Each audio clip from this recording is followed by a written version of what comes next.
Welcome back, everyone, to another episode of Figuring Out Epilepsy, where we talk about all things epilepsy plus more. For today's episode, we are going to talk about self-care and why it's so important.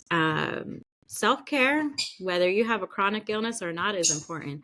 We all need to give ourselves time to heal and what we need to have a healthy life, and that's exactly what self-care is. Self-care means taking the time to do things that help you live well, to improve your physical, mental, emotional health. You're really giving yourself that priority and just that time so you're able to live a healthier life. And we all need that. Every single one of us, chronic illness or not, we all need that. And because life can be so stressful, life can definitely put some hardships, and it's not always good to burn the candle at both ends, so to speak. Eventually you're gonna run out and you're not going to have anything left. So whether you have a chronic illness or not, you do need to take time and give yourself that tender loving care. But for those of us with a chronic illness like epilepsy, we're already facing challenges. We're already facing, like I said, challenges. We're already facing things that affect us physically, mentally, emotionally, even spiritually. And if we don't put ourselves as a priority, that could only affect our chronic illness even more. That could only make things worse, and it could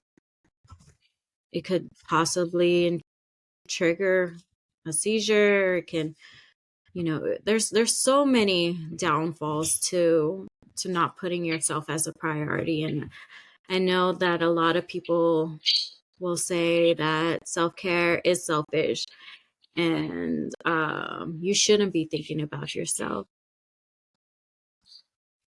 Thinking about yourself isn't selfish. Thinking about what you need isn't selfish.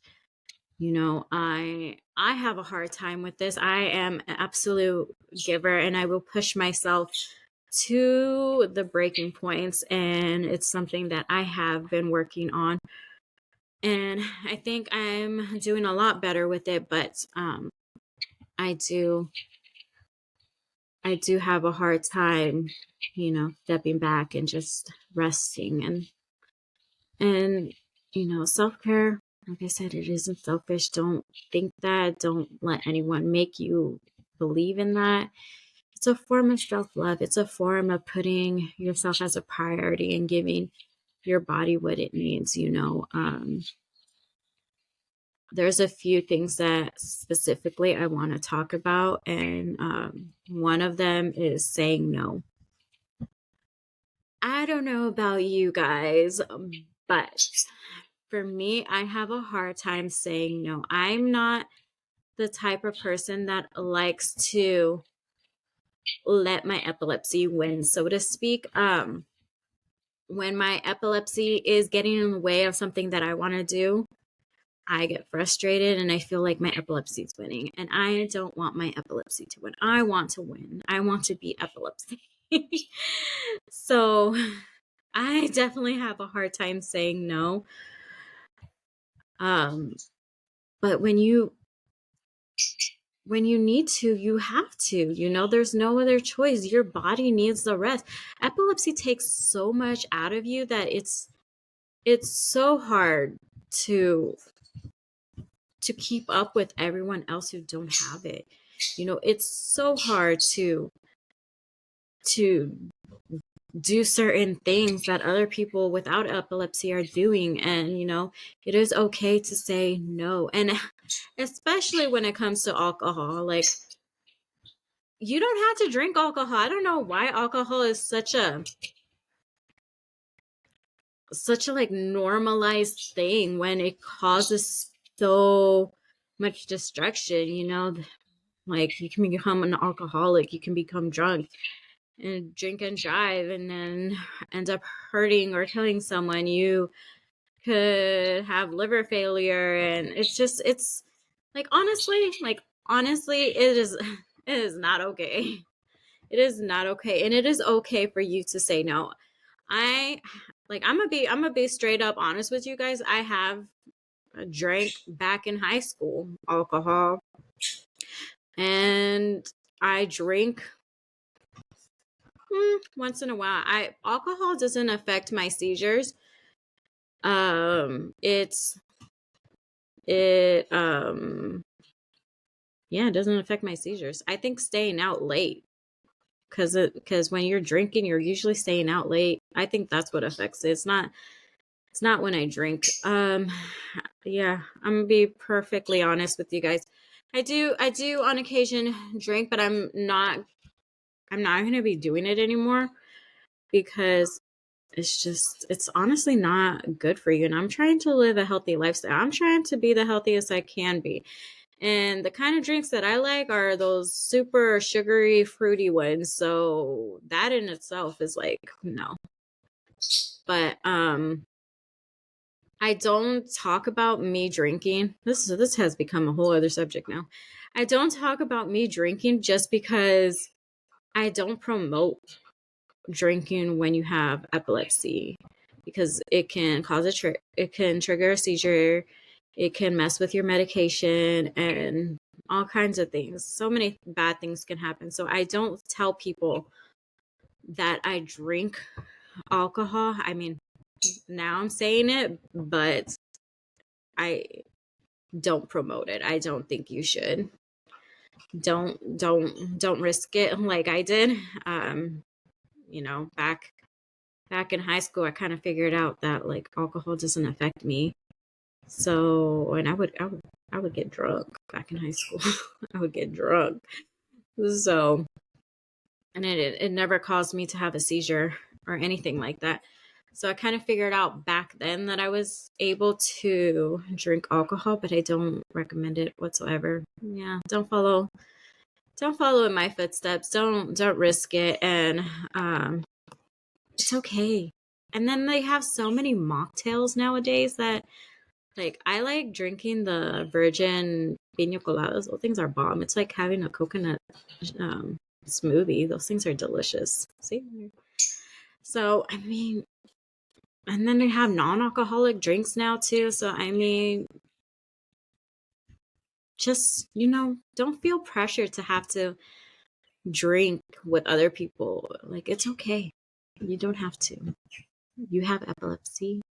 And even if you don't want to, it is okay. We don't have to drink. It's too I think alcohol is too normalized, honestly. I don't I don't like the way people act when they're drunk, too. It's a complete turn off, honestly. But kind of went on a rant. But yes, it's okay to say no. You When you are saying no, you are setting boundaries. You are telling people like, "Hey, these are my boundaries. You either respect it or we're going to have a problem." I mean, basically I'm included with this. We need to stand up for ourselves and stop being such people pleasers. I'm right there with you. Like I think, and it's not just people with epilepsy, it's just everybody. Everyone just needs to stop people pleasing and just stand up for themselves and say, you know what, these are my boundaries. I'm saying no. You either respect that or we're gonna have a problem. That's basically what it is. As far as saying no, you know, I think a lot of time we have a hard time saying no. And I'm also talking to myself when I'm saying all this. I think a lot of times we have a hard time saying no because we overcompensate, because the fact that we feel like a burden a lot of the times, and we feel like, you know, maybe we need to say yes in order to make them happy, because most of the time we're a mess. No, no, we don't need to overcompensate because we're feeling like we're a burden. We don't have to overcompensate because of however we're feeling. Those are our feelings, and we have every right to feel how we feel. We don't have to make up for it just because we feel a certain way or people make us feel a certain way. No, that's not how it works, and that's not how life works. You really, like I say, I am included in this as well. We really need to just let things be and try to live the best, healthiest possible life we can be. And if people can't accept that, then they're not meant to be in your life.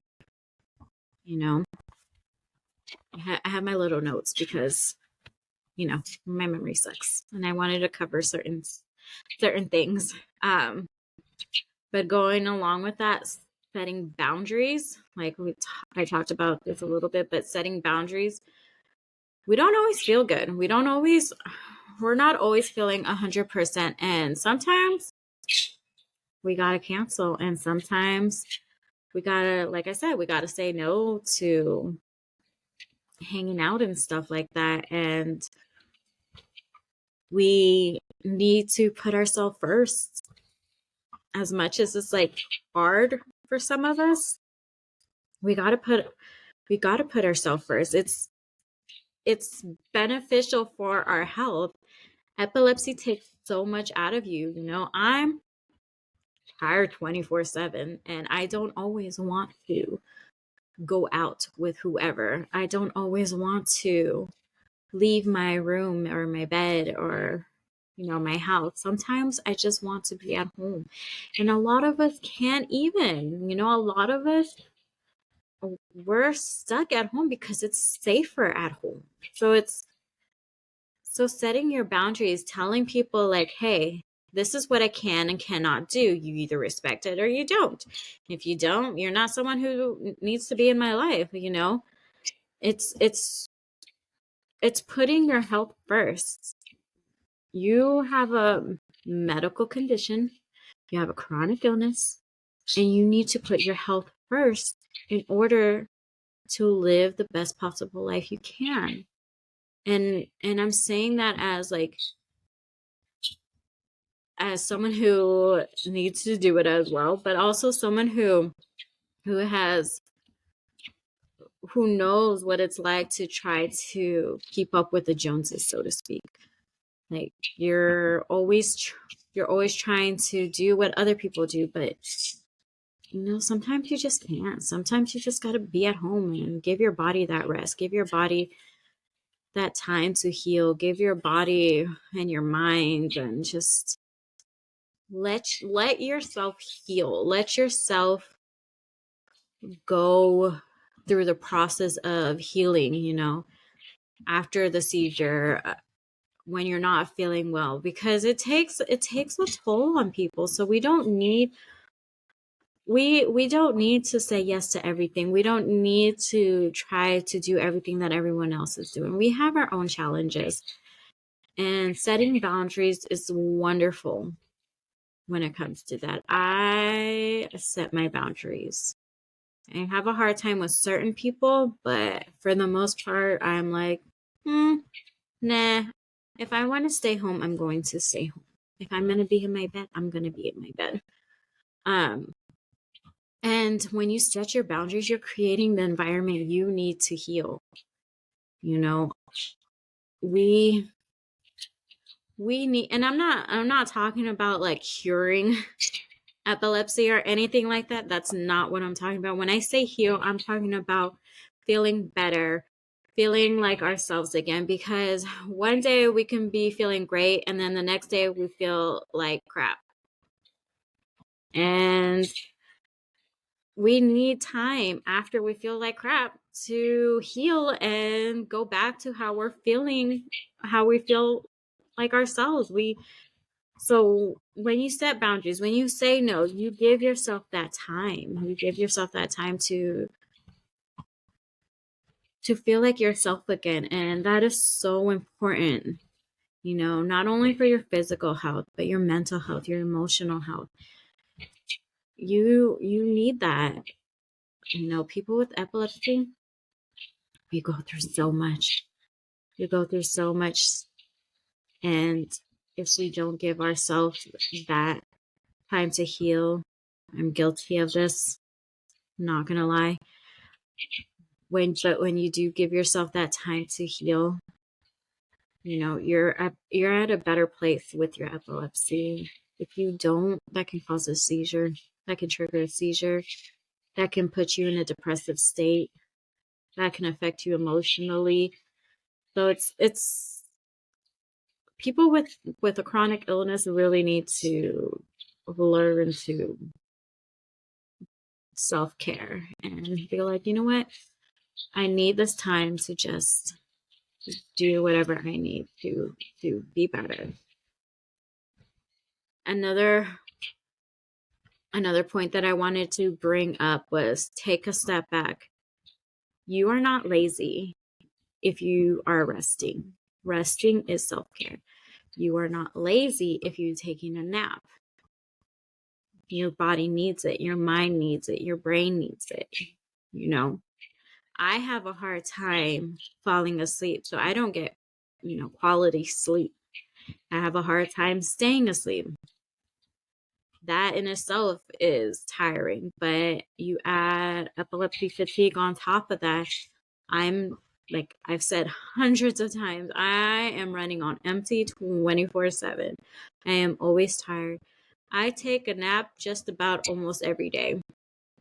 I try to limit my nap to like 30 minutes, but I'm so tired that my nap turns into like 3 hours. So it is okay. You are not lazy. Like I said, you are not being unproductive.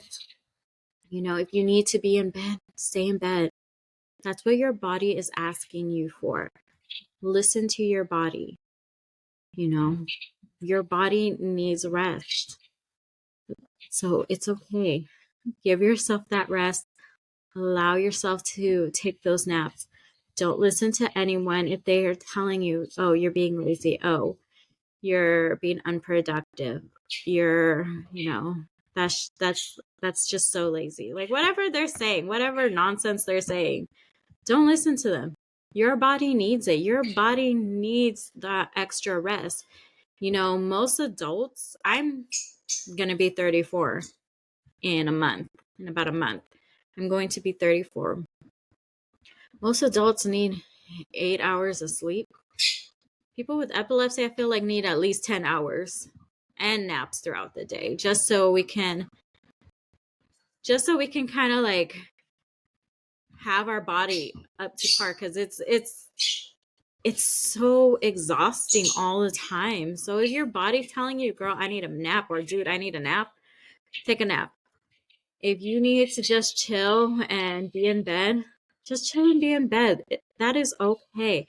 Like I am telling you, it is okay. Listen to your body. Listen to what it's telling you it needs, because our body is really good at doing that. I could be in the middle of reading a book and then all of a sudden I fall asleep. I could be watching like my favorite show or my favorite movie and super entertained, and all of a sudden knock out because my body needed some extra rest. That is okay. That's what we need.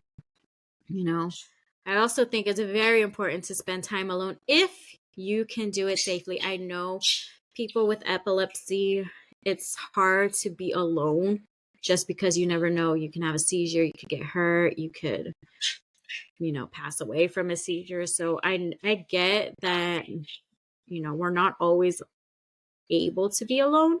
But if you can be alone and if you can do it safely, if you can spend time by yourself, I highly recommend it. My ex-sister-in-law actually suggested this when I was getting a divorce. She was like, you need to spend time by yourself and you need to date yourself and you need to take yourself out. And the first thing that I did was I went to go see, what is it called? Suicide Squad. I went to go see Suicide Squad because I've been wanting to see that movie and I wasn't able to see it. So I took myself to go see Suicide Squad and I spent that time by myself. And ever since then, I love spending time by myself. I will run errands alone, or I will go for a walk home by myself. Probably shouldn't say that on social media. But people have my location, so and I have a taser with me. And pepper spray. So, but yes, I do a lot of things by myself. I feel like it gives you a sense of independence. It definitely helps with your confidence and feeling like you can manage your life with epilepsy and you don't always have to rely on other people. Like I said, if you can do it safely, then I highly recommend spending time alone, even if it's just being at home by yourself. When my daughter goes to visit her grandparents very often, her dad's side of the family very often. She's very close with them. And I'll usually have like the weekend to myself and I'll crochet and I'll do things that I do on a regular basis, but there's something about doing things by yourself when people are always looking after you, when people are always like making sure that you're okay. It's you feel more confident and more independent. So, because we always have someone in the shadows lurking, making sure we're okay and we're not having a seizure. So when you're able to get that alone time, it's very refreshing and it's wonderful. Like, don't get me wrong, I love my daughter and I love spending time with her. We spend time all the time, but we all need alone time. We all need space. And so, like I said, if you are able to do it safely, I highly, highly recommend it. Start with like a walk around the neighborhood or just chilling at home by yourself. I don't know. Whatever you can do. Another point that I wanted to talk about was put yourself first. You cannot pour into someone else's cup if your cup is empty. So when you put yourself first, you are filling your cup back up and you're able to give more to people. For example, me, I am a mom. If I didn't put myself first and I didn't take care of myself, how would I be able to be a good mother to my daughter if I'm running on, if I have nothing to give her, if I like nothing's in my cup? I wouldn't be able to. I would just be giving her some dry, dusty air. And, that goes with all your family. How are you able to give to other people when you have nothing to give? That's what that means. You can't pour into someone else if you don't have anything to pour from. And putting yourself first, you're able to fill your cup back up. I've been having I love my social media. I love talking to everyone in the community. It brings me so much joy. Like, don't get me wrong, but it is tiring to be on social media 24/7. I feel like I'm always on there. So when I'm putting myself first and I'm just giving myself that time, that space, I'm able to give back to my community, to my family, to my daughter, even to my birds and my dog. So Put yourself first. It's not a selfish thing to do. You know, you're able to be the best version of yourself when you put yourself first. So put yourself first, and see how much more you can do for the people that you love. Last point that I wanted to talk about was forgive yourself and trust yourself. So when I say forgive yourself for, making a mistake, or forgive yourself when you have a seizure, even though it's not your fault. A lot of times, I don't know, I'm speaking from experience. This whole thing, I'm speaking from experience. A lot of times, I feel like, maybe I did something wrong to cause my seizure. I triggered my seizure in one way or another. And that can mess with someone's mind. That can mess with your mind so much when you're just out here blaming yourself for something you cannot control. And we need to forgive ourselves for if we do make a mistake and it triggers a seizure. If we're not imperfect, or we're not perfect, we're imperfect people. So definitely give yourself a break. Let yourself make mistakes. We don't have everything figured out when it comes to our epilepsy. I've been living with epilepsy, what is this, like 23 years now? This year makes 23 years. I still don't got it all figured out. I mean, I kind of figured out what works for me and what doesn't work for me, but I don't got my epilepsy figured out. I still don't even know why I have epilepsy. I don't even know what triggers, or like what causes my epilepsy. I don't even know that. I'm just living my life with theories and experience. So give yourself a break, forgive yourself. And when I mean by trusting yourself, trust that you know what's best for you. Trust that you oh my god, my mind just went blank. Epilepsy brain for you. Yeah, trust that you know what you're talking about. And we know our bodies better than anyone. We know ourselves, we know our bodies, we know how we're feeling, what we don't feel, and trust yourself to know that you are listening to your body. And it really comes down to, honestly, when it comes to advocating for yourself, when it comes to doctors and things like that, you know your body best. You know that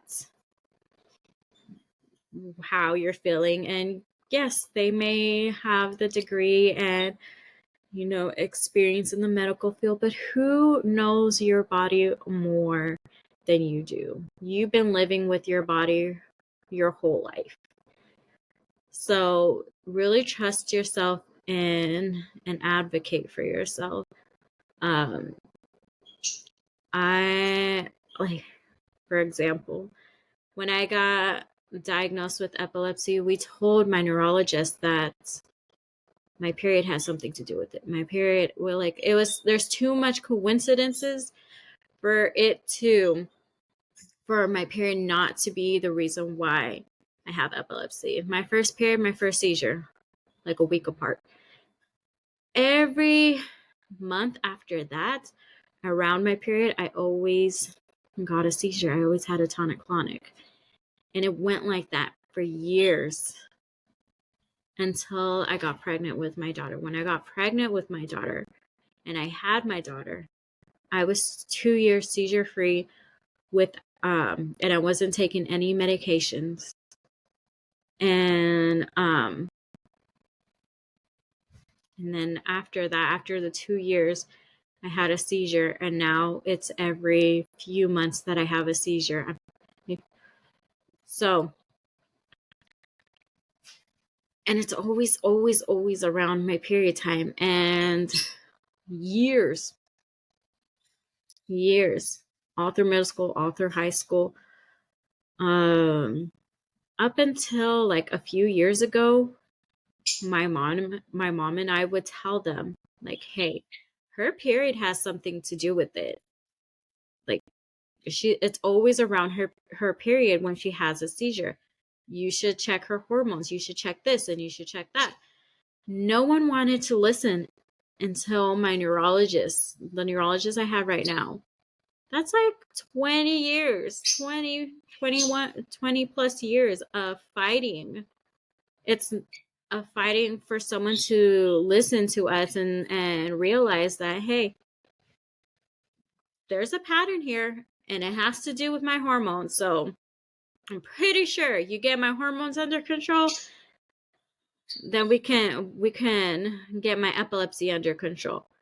I had to trust myself in knowing my body, even at a young age. Like, it was just too much coincidence that my hormones had nothing to do with it.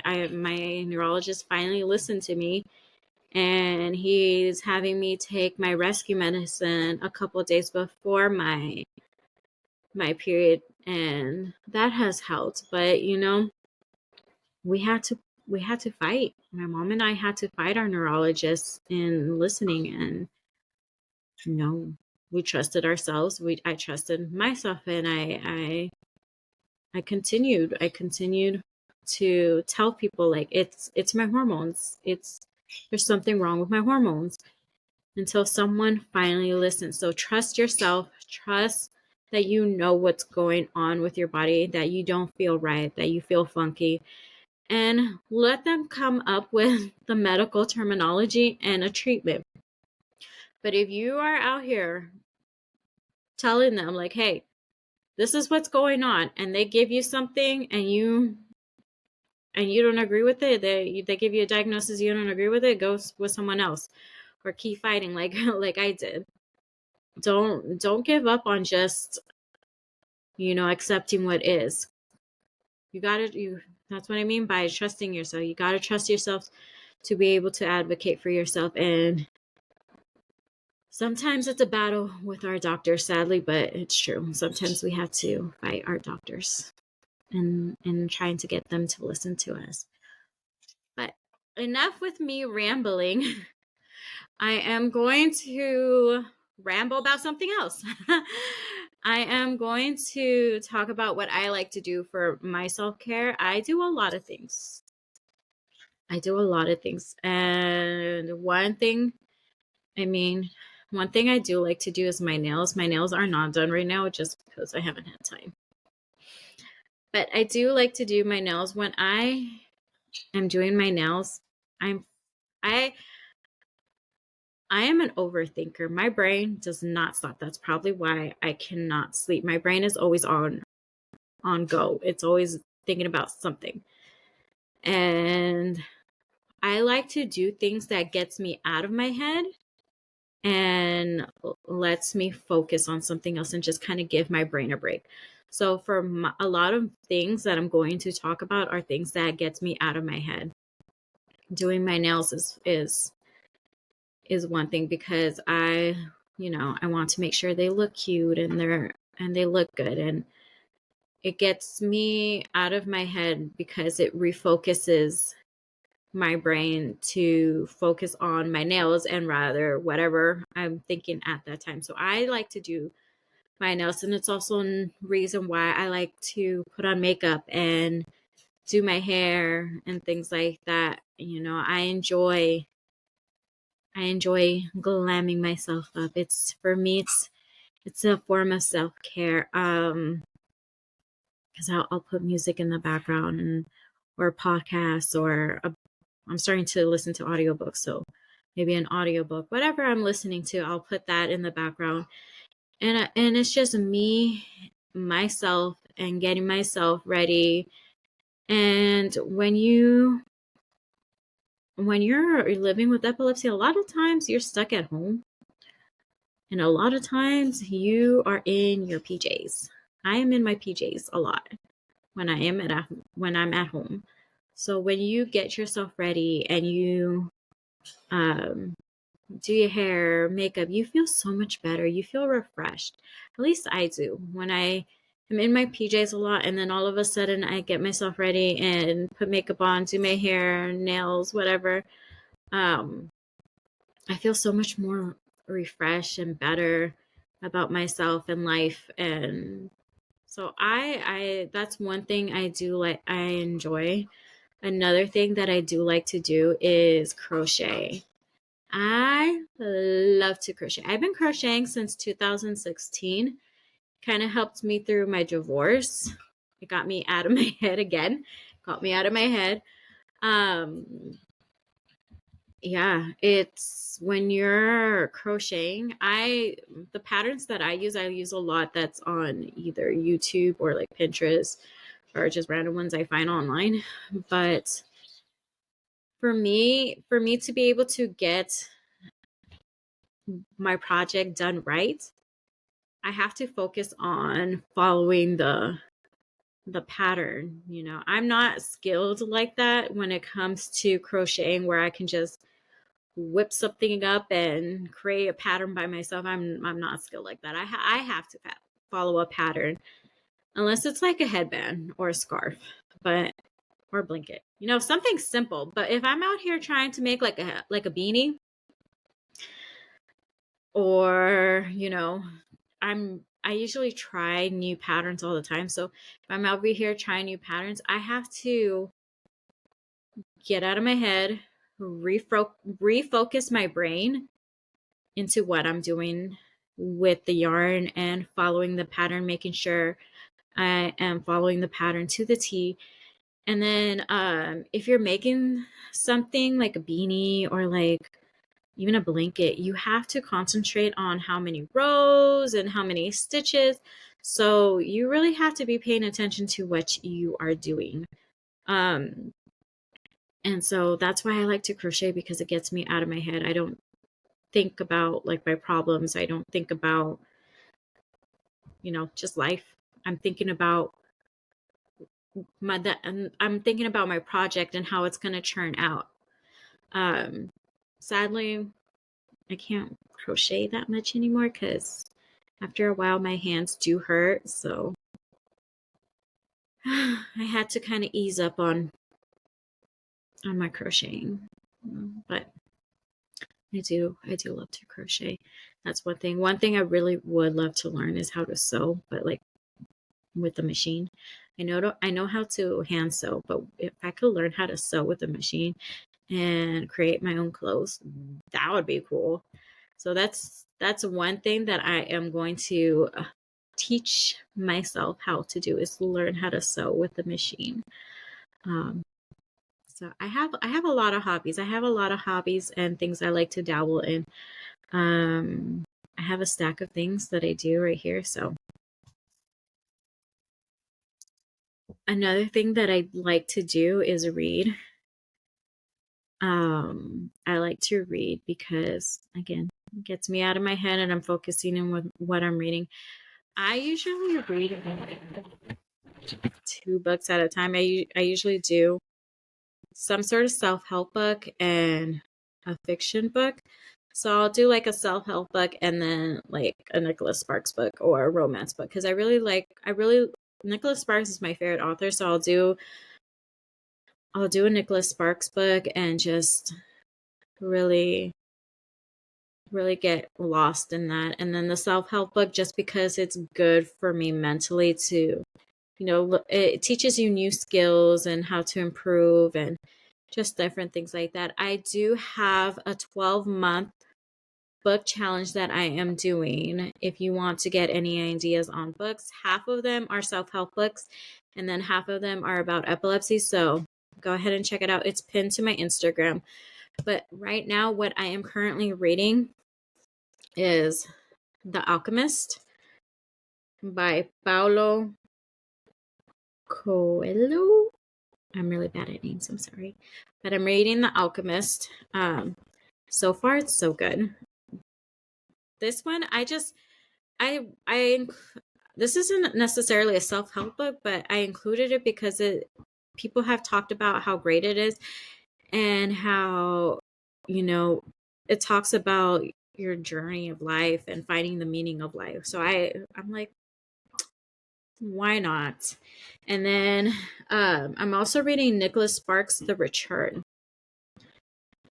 like I said, I love Nicholas Sparks, and these books are wonderful. These I'm a very romantic type of girl. I love that old school love, like those love letters and dedicating songs. I'm that kind of romantic.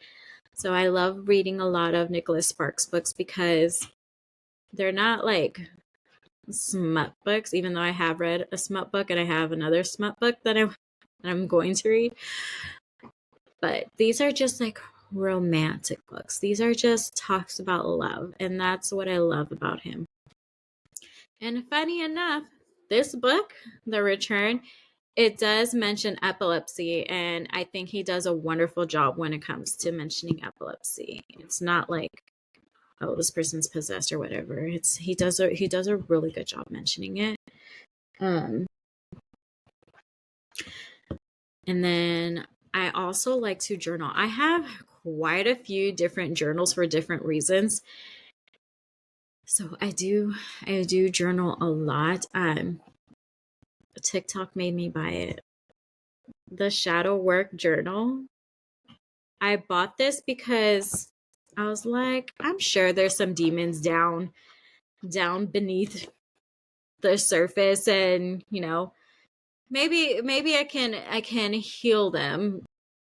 So I got it just so I can be like, so I'm able to create this whole person instead of Sam with a bunch of little holes, in her. So people raved about this book on TikTok, and I thought it would be good just to help me emotionally and heal whatever I got going on deep down inside. We won't talk about that right now. Another journal that I do, I've talked about this one before. I use the Clever Fox Gratitude Journal. I like this one. I'm not sponsored by any of these people, just so you know. But I love this one because I like things easy. I am all about easy. My life is already complicated enough, and I already got a lot of things going on that I don't need to complicate it more with journaling as well. So I like the gratitude journal by Clever Fox because it's so easy to use. You just fill out the prompts. They do everything for you, and it's cute. Like, tell me this isn't cute. I absolutely love this. You do one page in the morning. I usually do it when I wake up, one page in the morning and then one page before you go to bed. And the one you do before you go to bed is like a reflection of the day. So I absolutely love this journal. They have quite a few other ones that I haven't checked out. I've checked out their planners. I like their planners as well. But yes, it just makes it gratitude journaling so much easier with Clever Fox, to be quite honest. And I think gratitude journaling is so important just because, when you have chronic illness, your mind can get dark and your mind can become very depressed very quick. And I'm guilty of that.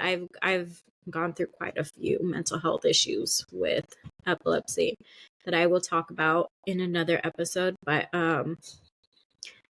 yes, this helps me focus on the positive things in my life and looking for the positive things instead of just always focusing on the negative things about having a chronic illness. So I really enjoy gratitude journaling. If you guys didn't know, now you know. I am a very religious person. I try to read my Bible every day. And I'm not here pushing religion on anyone. That's not what I'm doing. I'm just letting you know what I do for my self-care. And reading the Bible is a part of that. And I got this journal from Walmart. It was like $5.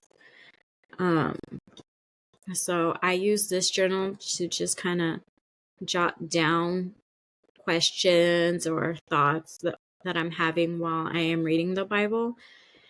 And it just helps me. It just helps me feel better about myself, to be quite honest. It makes me feel better about myself. I feel like I am improving the type of person I am, that I am helping myself with the quality of person that I am when I read the Bible. That's how I feel when I read the Bible. So that is why I do it. I think your relationship with God is very personal. So I don't talk about my religion and my beliefs too often. And I want to keep my relationship with God to myself. And yeah, so that's why I don't really bring it up to people unless they are out here asking me questions. But I think your relationship with God is very personal, and it's probably the most personal relationship you'll have. So I like to keep it to myself and just journal it down. I like to write everything down because sometimes I can't find the words to speak. My mind, like I said, it goes 100 miles per hour, or it like goes blank. So I don't always find the words to say what I want to say. But when I journal, when I write, I am able to just let the pen write for me and express what I want to express. So I do like to write everything down. I write everything down. That's why I have like so many journals for different things. I have another one. This one, I don't know where I got this one. It's so cute. I don't know where I got it. I think it might be my daughter's and I just stole it from her. I don't know. But I'm using this journal for love letters. And like I said, I am a very romantic person. I'm hopelessly romantic person, and I love love.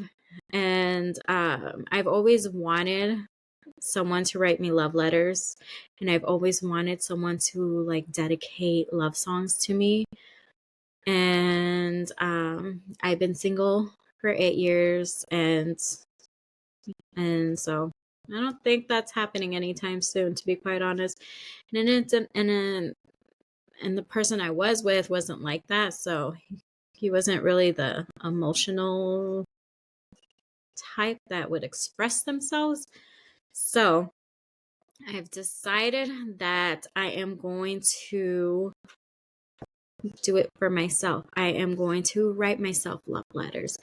I am going to dedicate a whole, Spotify playlist to myself. I already started. It's called I Love You. And I have a few songs on there, and it's just songs that I want to tell myself. And my love letter to myself is just, showing myself that love that I've always craved from someone else, but giving it to myself instead. That's why I started doing this, and I will share a letter with you guys. I'll share the first one that I wrote, just so you can kind of get an idea of what's going down. So let me try to fix this. Okay. It says, "Dear Sam, it has been a long journey getting to where we are today. By no means has this journey of life been easy, but we've made it, and I'm so proud of you. You are not someone that shares your thoughts and feelings very often. But when you open up your heart and the world gets to see what I know is deep within you, the world becomes a little brighter. There is no need to hide the parts of you that make you special. I know you're used to that double life and can be difficult for you to open up. But when you hide, you are hiding who you are. Don't let the laughter replace your feelings. Laughter is a beautiful thing, but so are emotions. Feel every single one, even the ones you don't want to, like sadness. You don't always have to be so strong. You don't always have to be the one that says everything will be okay. It is okay for you to turn to others for that reassurance. And when you can't find the words to say it out loud, I'm here in the form of a pen and paper. You have always been great at using writing when you cannot find the words. Let the pen speak for you. Remember, strength comes from vulnerability. Without it, it's just pretend. Love always, Sam. So that kind of gives you an idea of what I mean of writing myself love letters. It's just a positive thing that I decided to incorporate into my life. Another thing that I also do that is exercise. Exercise is so good for you. But yes, I am incorporating exercise into my life and just trying to be the best and healthiest version of myself, mentally, emotionally, spiritually, physically. I don't know if I said physically, but I mean, you guys get the point. I'm just trying to be the best version of myself, and these are ways that I do it. So I hope this helped a little bit, and I will see you guys on the next episode of Figuring Out Epilepsy.